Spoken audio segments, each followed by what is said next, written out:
हरे कृष्णा। बस कुछ ही दिनों में चातुर्मास का पवित्र समय शुरू होने जा रहा है और हमें आप सबके बहुत सारे कमेंट्स मिले थे कि आप इस चातुर्मास का पालन कैसे करें, उसकी संपूर्ण विधि जानना चाहते हैं। तो चलिए आज के इस वीडियो में हम आपके लिए चातुर्मास की संपूर्ण व्रत विधि लेकर आए हैं। आज के इस वीडियो में हम देखेंगे कि चातुर्मास के इस आध्यात्मिक रूप से सशक्त समय का पालन हमें कैसे करना चाहिए, किन किन संकल्पों और नियमों को लिया जा सकता है, चातुर्मास में क्या खा सकते हैं और क्या नहीं। अगर ऑफिस में काम करते हैं या बाहर में काम करते हैं तो आप किन नियमों को ले सकते हैं। अगर आप गृहिणी हैं तो आपके लिए कौन से नियम है, और अगर आप विद्यार्थी हैं या फिर स्कूल या कॉलेज में पढ़ते हैं तो आप इस चातुर्मास का पालन कैसे कर सकते हैं, और आखिर क्यों हमें इस चातुर्मास का पालन करना चाहिए और इससे हमें क्या लाभ मिलेगा। इन सभी विषयों पर आज हम विस्तार से चर्चा करने जा रहे हैं, तो इस वीडियो को अंत तक अवश्य देखिएगा, क्योंकि कहीं ना कहीं आपके सभी प्रश्नों के उत्तर इस वीडियो में आपको मिल जाएंगे।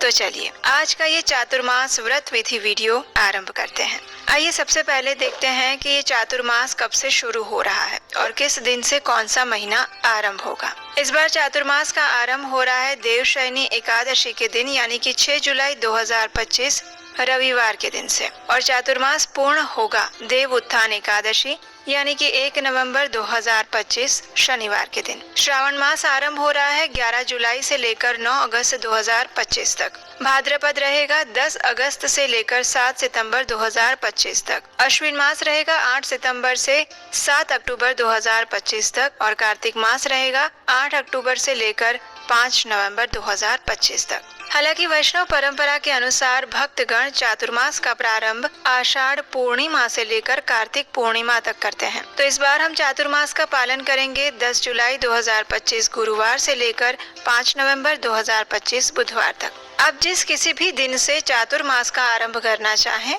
आप कर सकते हैं। अपनी स्थानिक परंपरा को निभाते हुए आप किसी भी समय से चातुर्मास का पालन कर सकते हैं, लेकिन इसके नियम सभी के लिए एक समान रहेंगे। तो चलिए अब हम चातुर्मास पालन करने की विधि देखते हैं। अब देखिए, कई बार प्रश्न आता है कि चातुर्मास का पालन कौन कर सकता है। तो चातुर्मास का पालन कोई भी व्यक्ति कर सकता है, चाहे वो स्त्री हो या पुरुष, बालक, वृद्ध, विवाहित, अविवाहित, विधवा या सधवा। कोई भी व्यक्ति इस चातुर्मास के व्रत का पालन कर सकता है अपनी अपनी क्षमता अनुसार। जी हाँ, ऐसा कोई नियम नहीं है कि ये चातुर्मास सिर्फ सन्यासियों के लिए है या फिर वानप्रस्थों के लिए या फिर जो वृद्ध लोग हैं उनके लिए है। ऐसा कोई नियम हमारे शास्त्रों में नहीं है। चातुर्मास का ये समय आध्यात्मिक चेतना को मजबूत बनाने का समय है, इसलिए प्रत्येक व्यक्ति को इसका पालन करना चाहिए। सबसे पहले तो इन 4 मास में प्रत्येक मास के अंदर हमें एक वस्तु का त्याग करना होता है। जैसे कि श्रावण मास में हरी पत्तेदार सब्जियां यानी कि पालक, सरसों इत्यादि साग नहीं खाने चाहिए। पहले महीने में हम हरी पत्तेदार सब्जियों को छोड़ देते हैं, लेकिन इसमें कुछ अपवाद भी हैं, जैसे कि धनिया पत्ता, कड़ी पत्ता, पुदीना इत्यादि को लिया जा सकता है। दूसरे मास में यानी भाद्रपद मास शुरू होते ही उसमें दही का सेवन वर्जित बताया गया है। इसका अर्थ है कि दही और दही से बने हुए पदार्थ जैसे कि छाछ, लस्सी, कड़ी इत्यादि का सेवन इस मास में नहीं करना चाहिए, लेकिन आप भगवान का चरणामृत ले सकते हैं। तीसरे मास में यानी कि अश्विन मास में दूध और दूध से बने हुए खाद्य पदार्थ नहीं खाए जाते, जैसे कि दूध के साथ ऐसे व्यंजन या फिर मिठाई जिसमें दूध का प्रमाण ज्यादा होता है, जैसे कि खीर, आइसक्रीम, कंडेंस्ड मिल्क इत्यादि। इसके स्थान पर दही, छाछ, पनीर, माखन ये सब ले सकते हैं, और भगवान का चरणामृत भी ले सकते हैं। अगर आपके घर में बालक है या कोई वृद्ध अथवा बीमार व्यक्ति है जिन्हें दवाई के साथ दूध लेने की जरूरत पड़ती है, तो उनके लिए ये नियम नहीं है, वे दूध ले सकते हैं तीसरे महीने के अंदर भी। चौथे मास में यानी कार्तिक में उड़द दाल या उससे बने हुए खाद्य पदार्थों का सेवन वर्जित बताया गया है, जैसे कि इडली, डोसा, उत्तपम, उड़द की दाल इत्यादि से बनी हुई अलग अलग व्यंजन और खाद्य पदार्थ। दूसरा सबसे महत्वपूर्ण कार्य जो इस चातुर्मास में करना है वो है अपनी क्षमता अनुसार कोई न कोई संकल्प लेना, क्योंकि ये वही सुवर्ण समय है जब आप अपने भक्तिमय जीवन को विशेष प्राधान्य देकर तीव्र रूप से उसमें प्रगति कर सकते हैं। ये महीना भक्ति का, भगवान की आराधना का महीना है। स्वयं को परम भगवान श्री कृष्ण की सेवा, चिंतन और कीर्तन में अधिक से अधिक मात्रा में संलग्न करने का समय है, और इसलिए अपने आध्यात्मिक जीवन में अगर आप प्रगति करना चाहते हैं तो इस मास के अंदर अनेक प्रकार के संकल्प लिए जा सकते हैं। सबसे पहले बात करते हैं सामान्य संकल्प जो आप ले सकते हैं। 4 मास के दौरान दिन में केवल एक बार ही भोजन लेना। कई लोग 4 मास में सिर्फ फलाहार पर ही रहते हैं। कई लोग सिर्फ दिन में एक बार अन्न भोजन लेते हैं और कई लोग हफ्ते में एक दिन ऐसा रखते हैं जिसमें वो सिर्फ फलाहार लेते हैं। तो आप अपनी क्षमता अनुसार भोजन के विषय में कोई भी संकल्प ले सकते हैं। दूसरा है अपनी प्रिय मिठाई या फिर मनपसंद व्यंजन को छोड़ देना। साधना और भक्ति को मजबूत करने के लिए हरे कृष्ण महामंत्र की अधिक से अधिक माला का जप करना। वैदिक ग्रंथ जैसे कि श्रीमद् भागवतम और भगवत गीता का प्रतिदिन अध्ययन करना, उसका पठन करना। उसके बाद आता है शास्त्रों के श्लोकों को कंठस्थ करना। इसके अलावा प्रमाणभूत वक्ता से हरि कथा का अधिक से अधिक श्रवण करना। भगवान की कथाएं इस समय में जितनी ज्यादा सुनी जाए उतना अच्छा है। इस चातुर्मास के अंदर आप हमारे चैनल पर दी गई जगन्नाथ जी की कथा प्रत्येक दिन कम से कम एक कथा सुनने का संकल्प भी ले सकते हैं। इसके उपरांत प्रतिदिन प्रातः ब्रह्म मुहूर्त में उठने का संकल्प ले सकते हैं। सूर्योदय से पहले स्नान करके स्वच्छ हो जाने का संकल्प ले सकते हैं। अगर संभव है तो किसी धाम जैसे कि वृंदावन, मथुरा, जगन्नाथ पुरी, द्वारिका इत्यादि में वास करना। गंगा, यमुना जैसी पवित्र नदियों में स्नान करना।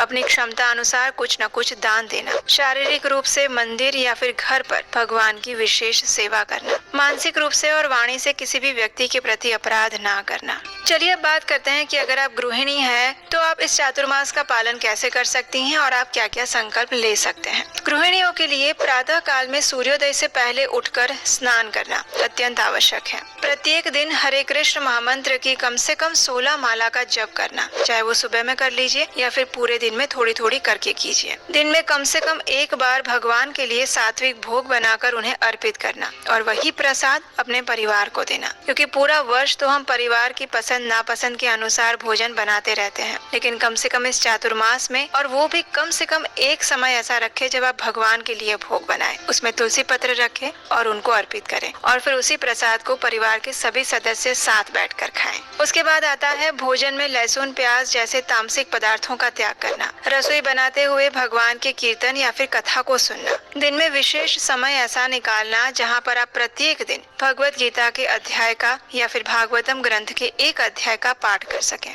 संध्या से पहले भोजन कर लेना। प्रत्येक दिन प्रातः में भगवान को कुछ न कुछ मीठा भोग लगाना, ये भी एक विशेष संकल्प है। अपने आसपास के लोगों के साथ या फिर परिवार में किसी की निंदा ना करना। अनावश्यक बातें और चर्चा में हिस्सा ना लेना, विशेषकर आस पड़ोस में या रिश्तेदारों के बीच में। अपनी शारीरिक और मानसिक ऊर्जा को अधिक से अधिक भगवत केंद्रीय रखना। अनावश्यक घर वालों पर या फिर बाहर वालों पर क्रोध ना करना। उन्हें खराब और कड़वे वचन ना बोलना। ये सबसे बड़ी वाणी की तपस्या है जो आप इस चातुर्मास में कर सकते हैं। और प्रत्येक दिन गाय को घास या फिर रोटी खिलाना। आइए अब देखते हैं कि जो बाहर में काम करते हैं या ऑफिस जाते हैं उनके लिए कौन कौन से संकल्प लिए जा सकते हैं। उनके लिए है कि रात्रि में जल्दी सो जाए और सोते समय टीवी, मोबाइल, नेटफ्लिक्स ये सब चीजें ना देखें।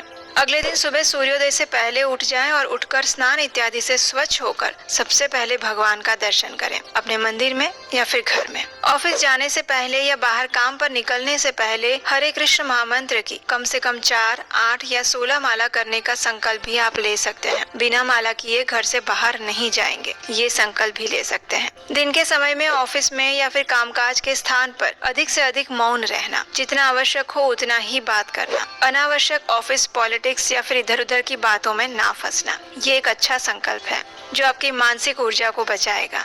चाय, कॉफी, सिगरेट जैसे अगर कोई व्यसन है तो इनको इस 4 मास के लिए छोड़ देना। अगर पूरी तरह नहीं छोड़ सकते तो उसे जितना हो सके उतना कम से कम करना। सात्विक भोजन लेना, घर में बनाया हुआ, बाहर का बनाया हुआ कोई भी भोजन या फिर पदार्थ इस 4 मास के लिए कम से कम छोड़ दीजिए। अगर बाहर कहीं ट्रैवल करना पड़ रहा है या फिर मजबूरी में बाहर का भोजन लेना पड़ रहा है तो फिर प्रयास करें कि बिना लहसुन प्याज वाला शाकाहारी सात्विक भोजन लें। हफ्ते में एक दिन प्रत्येक रविवार को आसपास के किसी मंदिर में जाना, भगवान के दर्शन करना और कुछ न कुछ शारीरिक या फिर आर्थिक दान देकर सेवा करना।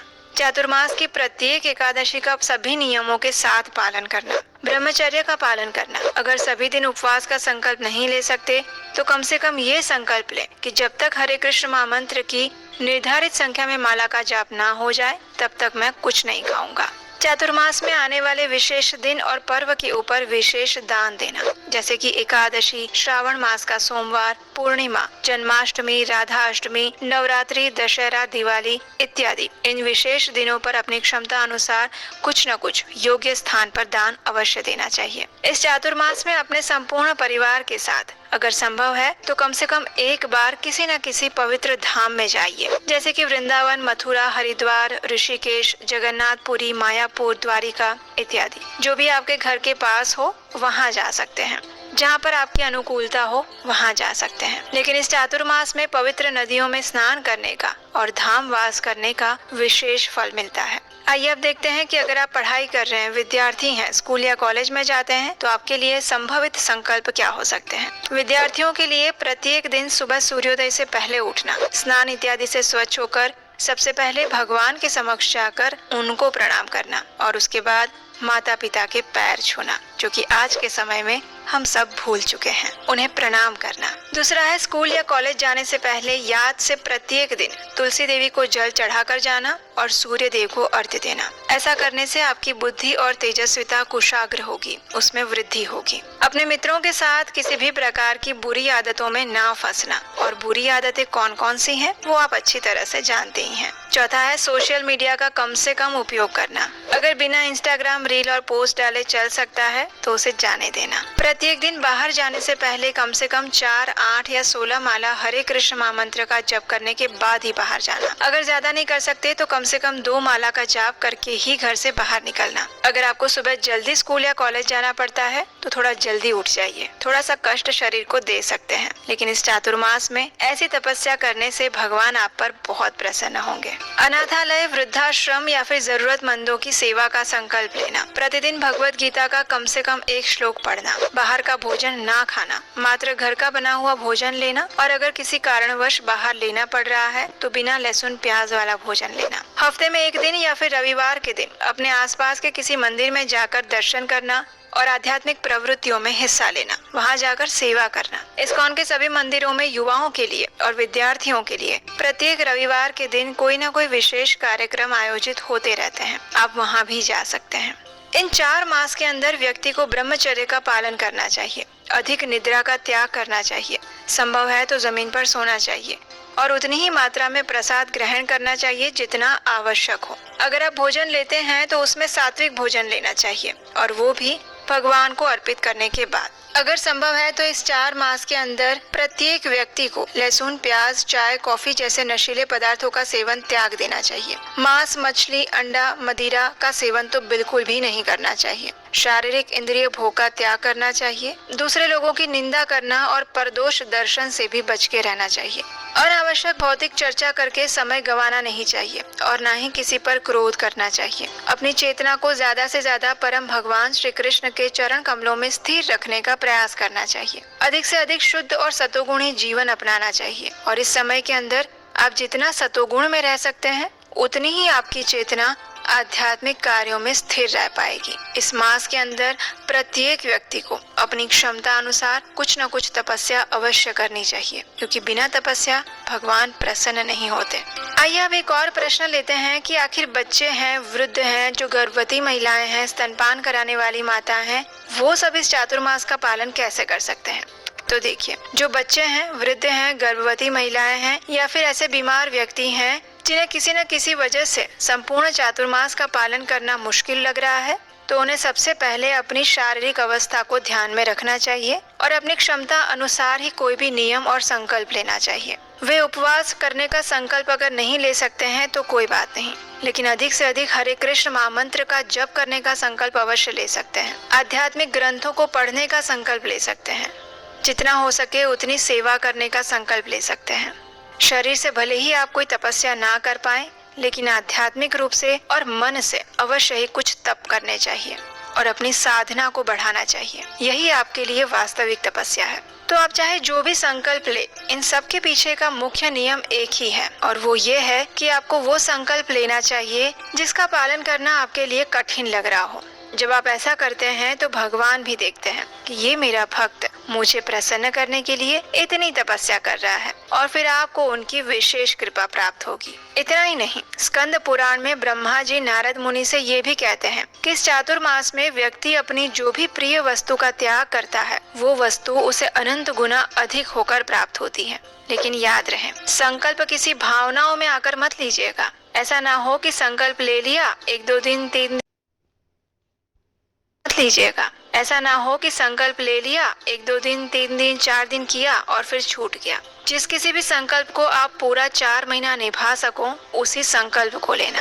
और हाँ, आप एक काम और कर सकते हैं और वो ये है कि 1-1 महीने के संकल्प भी ले सकते हैं और हर महीने एक नया संकल्प ले सकते हैं। जैसे कि चातुर्मास के पहले श्रावण मास में आपने कोई 2 या 3 संकल्प लिए, पूरा महीना निष्ठा से उस संकल्प को पूरा किया। उसके बाद भाद्रपद मास में पहले वाले संकल्प को छोड़ दिए और फिर नए 2 या 3 संकल्प लिए। ऐसा करने से आप अपने मन को भी समझा सकते हैं कि बस 1 ही महीने का संकल्प है, ज्यादा का नहीं। और इस प्रकार चारों मास तक आप नए नए संकल्प लेकर अपने चतुर्मास के चारों महीने में सारे संकल्प पूरे कर सकते हैं। लेकिन जो भी संकल्प लें उसे पूरा अवश्य कीजिएगा। इस प्रकार आप चातुर्मास में संकल्प ले सकते हैं। चातुर्मास जिस दिन से शुरू हो रहा है उस दिन प्रातः काल में ब्रह्म मुहूर्त में उठकर स्नान इत्यादि से शुद्ध होकर आप जो भी संकल्प लेना चाहें वो भगवान के सामने जाकर हाथ में गंगा जल लीजिए और भगवान के सामने प्रार्थना करते हुए उस संकल्प को लीजिए। उन संकल्पों को भगवान के सामने दोहराइए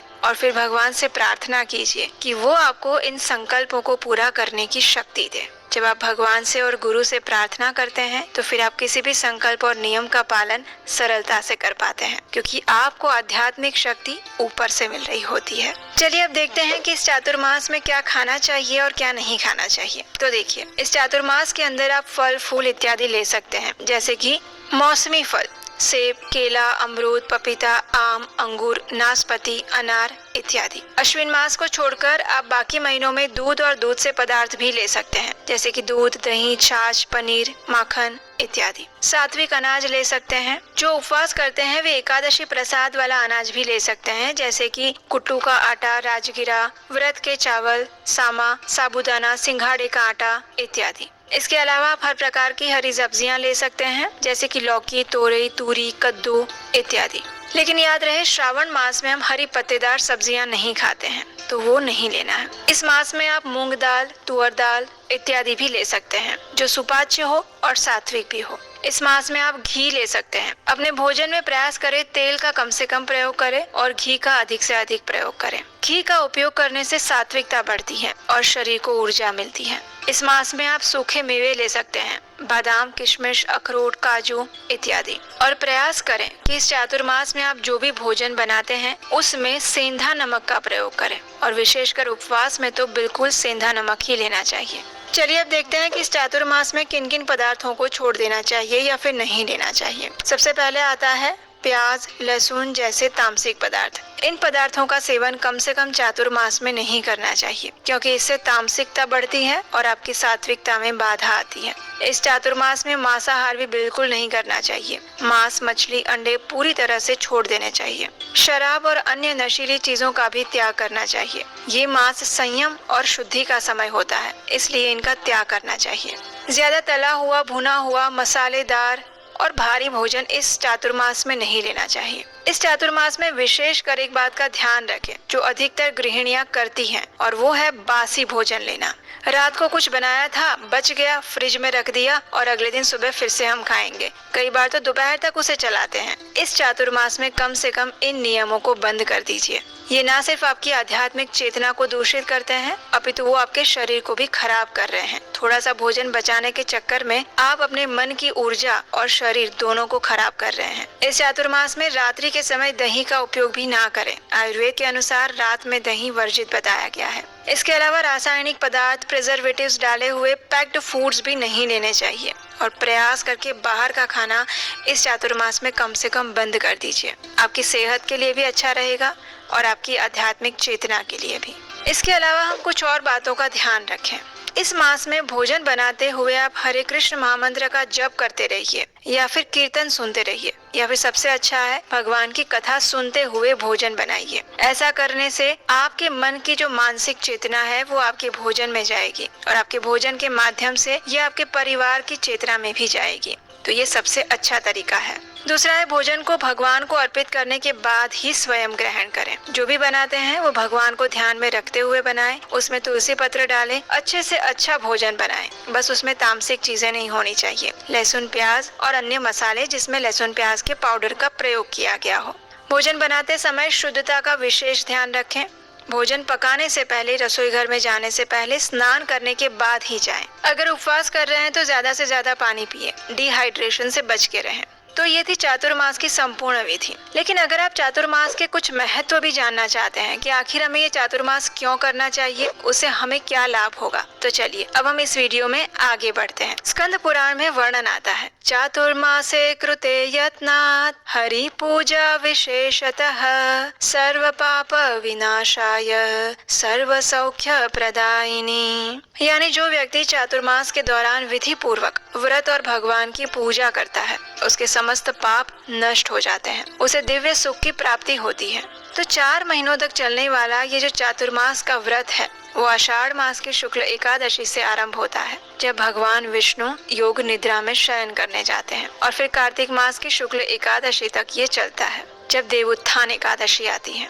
ये समय सभी साधकों के लिए तपस्या, संयम और भक्ति का अभ्यास करने का स्वर्णिम अवसर माना गया है। श्रीमद् भागवतम और नारद पुराण में भी इसका महत्व हमें देखने को मिलता है कि चातुर्मास के समय में तप और व्रत से साधक अपने मन और इंद्रियों पर विजय पा सकते हैं, और ऐसा करते हुए वो अपने जीवन के परम उच्च आध्यात्मिक गंतव्य को प्राप्त कर सकता है। और ये गंतव्य है इस जन्म मृत्यु के चक्र से मुक्त होकर अपनी वास्तविक आध्यात्मिक स्थिति को प्राप्त करना, भगवत धाम वापस जाना और वहाँ नित्य स्वरूप में भगवान की भक्तिमयी सेवा करना। चातुर्मास का समय आपके लिए सबसे अच्छा इसलिए भी है क्योंकि ये वर्षा ऋतु का समय होता है। अगर वैज्ञानिक दृष्टिकोण से भी देखा जाए तो यहाँ पर बताए गए जितने भी नियम हैं, अगर उनका हम पालन करते हैं तो आपके शारीरिक स्वास्थ्य के लिए भी ये अच्छा रहेगा। क्योंकि आप सब जानते ही हैं, जैसे ही बारिश शुरू होती है वैसे ही वातावरण में अनेक प्रकार के बीमारियाँ, जीवाणु, संक्रामक बीमारियाँ शुरू हो जाती है।